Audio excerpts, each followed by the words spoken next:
Hi there! As we all know, SpikePrime has 6 connections for motors and sensors.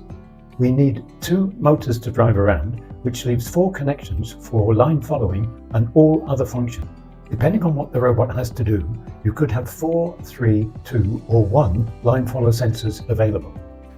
In this video, I will start with 4 sensors and show what can be done. I will then remove 1 sensor at a time and show what can no longer be done. Now we need to see what a robot with 4 sensors can do. On the underside we see the 4 sensors. The robot can follow lines forwards and backwards equally well. With 2 sensors in each direction, we can follow the middle of the line, or the left or the right side of the line. Let's look at what happens when we drive over a junction using only the left sensor. I will monitor the yaw angle and the control signal with the line graph. I have set the speed to 20% so we clearly see the disturbance at the junction. With 90% speed, the disturbance is hardly noticeable. Now let's use both sensors and follow the middle of the line. The line follower looks at the difference between the 2 sensors, and at the junction there is no difference. To drive forwards, I'll use the sensors at the front, and for reverse, the sensors at the back. We see that to drive over a line crossing, there is no disturbance using 2 sensors, but a small disturbance using only the left or the right sensor. Let's see what happens driving up to a left junction, following the middle of the line. There is now a disturbance at the junction as the 2 sensor signals are different. We can eliminate this if we use only the sensors on the right side of the robot. If we drive through a right-hand junction, we will have to use the left side sensors to avoid a disturbance. For driving over junctions, we can select left, right or both sensors to avoid a disturbance, although if we drive fast enough, the disturbance is very small. Now that we have looked at driving over junctions, we need to look at stopping and turning. With 2 sensors for each direction, we can drive until at least 1 sensor is on black. The My block used here can drive over a specified number of junctions before turning.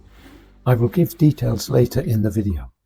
If we want to stop at a crossing, we can use either or both sensors to recognize the black line. To stop at a left turn, we will have to use the left side sensor, and for a right turn, we will need the right side sensor. This will of course be identical in the reverse direction.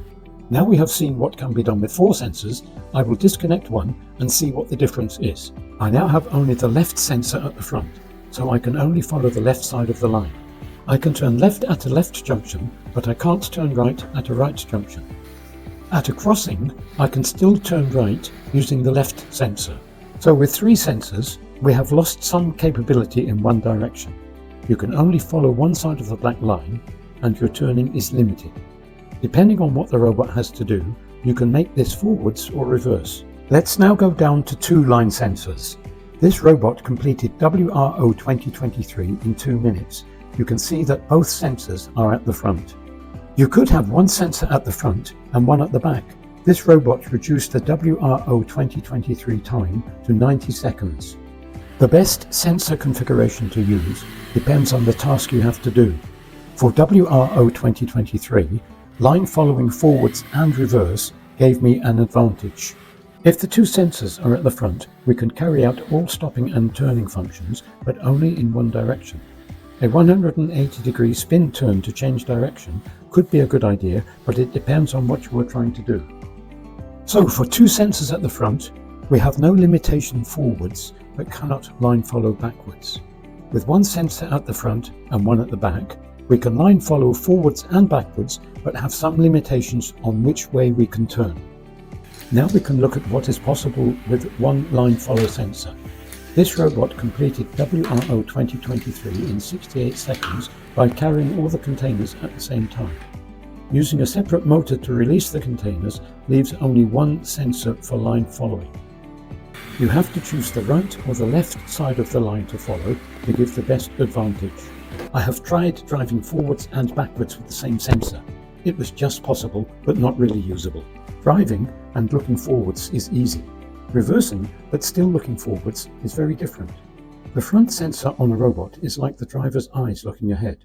A mirror, or reverse view display, is like the back sensor. With just one sensor, we cannot line follow in reverse, and we are limited in the forward direction. But with careful planning of the strategy, it is possible to get good results. Now I'll explain some details of the program.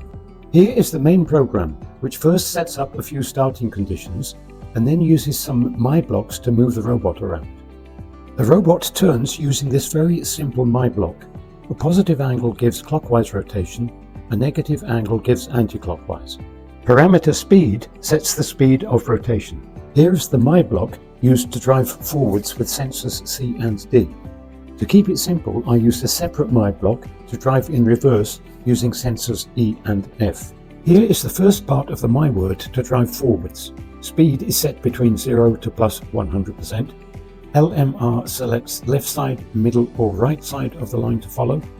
Number sets which junction to stop at.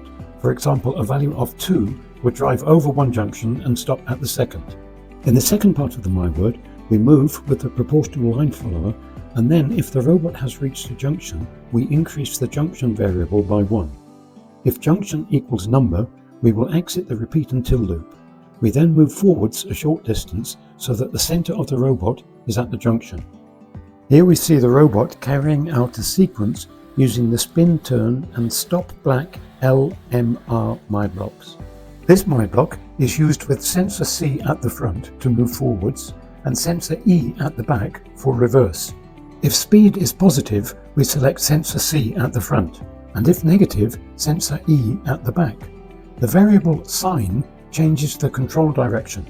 Parameter number sets which junction to stop at. Here we see the proportional line follower using the sensor selected at the beginning. Then we increase the junctions variable if the sensor is on a black line. At the end of the my block, we move the robot either forwards or backwards to the middle of the junction. Here we see a sequence using the LF stop black my block. Using a sensor at the front and the back enables us to line follow forwards and in reverse. Well, that finishes my investigation into line follower sensors. In conclusion, I would say that for most requirements, 2 sensors are best, so you have 4 connections left over for motors and other sensors. Whether it's best to have both at the front or one at the front and one at the back depends on your overall strategy. If you only have one sensor for line following, with careful planning, you can often find a good solution. If you found this interesting, I'd be very pleased if you subscribe to my channel.